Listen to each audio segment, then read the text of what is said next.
In case you missed this, so let's start this one off verbatim. The girlfriend of former San Francisco 49ers quarterback Colin Kaepernick blasted hip-hop star Jay-Z over his recently announced partnership with the NFL, calling it disgusting and disappointing. "We will never turn our backs on Kaepernick because your idols decided to work with the same organization that is actively keeping Colin unemployed, all because he peacefully protested against social injustice in Black and brown communities, specifically police brutality," radio personality Nessa wrote on Instagram Thursday night. So really, how can Jay-Z and the NFL utter social justice in their partnership while keeping Colin unemployed because of his social justice work? Earlier this week, the NFL announced that it is collaborating with Jay-Z's entertainment company Roc Nation, which will help select music artists for high-profile performances, including the Super Bowl. As part of the partnership, Roc Nation will have a role in the NFL's Inspire Change campaign, which aims to strengthen social justice. However, the Grammy-winning rapper is facing backlash for his business deal after previously showing solidarity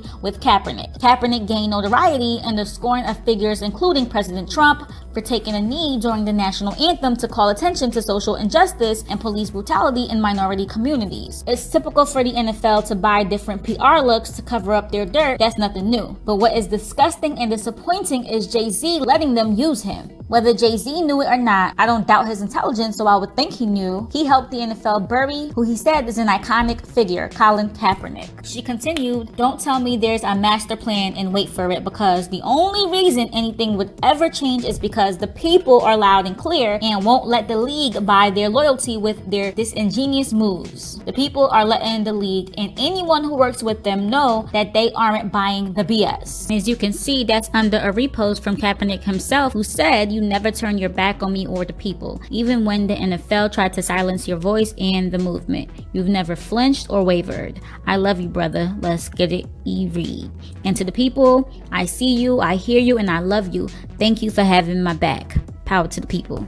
Okay, shots fired everywhere. The comments came as Kaepernick recently celebrated the 3-year anniversary since he began kneeling during the anthem in order to protest police brutality. Wow, that's crazy and super odd that Jay-Z's NFL partnership gets announced on the same day of the 3-year anniversary. Like, what? Kaepernick posted, "Today marks the 3-year anniversary for the first time I protested systematic oppression. I continue to work and stand with the people in our fight for liberation. Despite those who are trying to erase the movement has always lived with the people. Power to the people." This stand wasn't for me. This is because I'm seeing things happen to people that don't have a voice. And his girlfriend Nessa did not stop there, honey.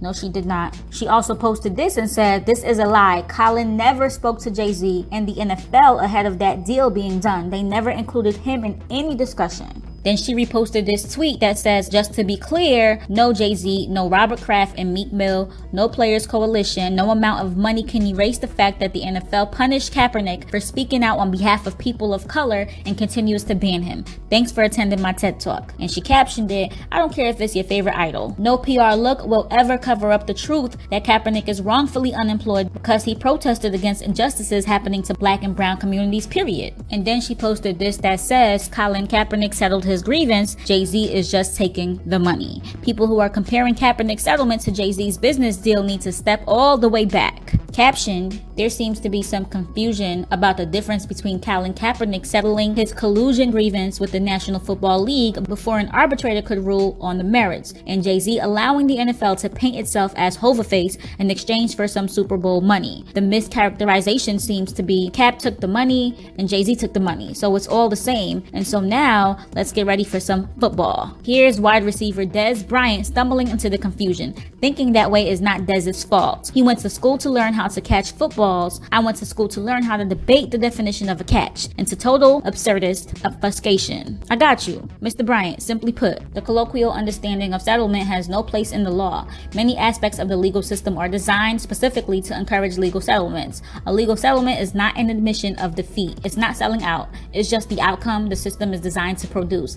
And of all of those designs, none work as well as forced arbitration. Forced arbitration is entirely about making people settle their grievances before an arbitrator makes an all or nothing ruling. It's that forced arbitration process that Kaepernick's collusion grievance was subjected to. Let's start with the obvious. Kaepernick accused all 32 NFL teams of colluding to keep him out of the league. However, in order to sue the NFL for collusion, the only thing Kaepernick could legally do was file a grievance and subject himself to arbitration. That was the only process available because that's what is laid out in the collective bargaining agreement between the NFL and the NFL Players Association. A football player cannot just sue the NFL in civil court without first going through this process. That's just how the law works. Kaepernick didn't give up his right to sue the NFL. The Players Association gave up that right for him, and there was nothing he could reasonably do about it. Kaepernick filed his grievance under the terms of the NFL collective bargaining agreement, and that meant his case would be heard by an arbitrator. Yikes, Nessa, that professional drag though.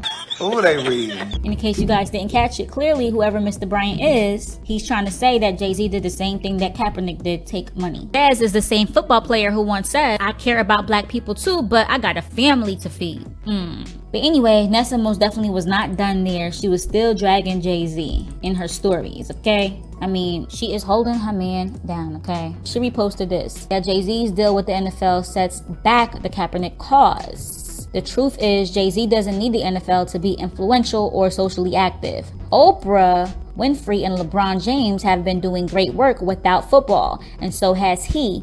Making power moves is important, but not if it means co-opting Kaepernick's social movement for his own financial gain. It's just business isn't enough of a defense. Slavery was just business, but we're not clamoring to bring that back. And here's the kicker, y'all. She reposted this that says, okay, Jay-Z, work your magic. Stand up, please. Will Jay-Z's partnership with the NFL end career protests? I mean, look at it. Yeah, she petty. And as I was making this video, she just posted this. Jay-Z could open a private prison and y'all would say at least Hov running it. Deep. She going in. But yeah. What are y'all thinking overall? Is Jay-Z wrong for this deal that he make with the NFL? And how do y'all feel about his girlfriend's reactions? Leave your overall thoughts below, and don't forget to like, share, and subscribe to this channel for more. And don't forget to hit that bell to join the notification gang. Visit KinglyEssentials.com, which is a one-stop shop for health metaphysics. Type in the code PETT for 10% off at checkout. PettyBlog.com, signing off.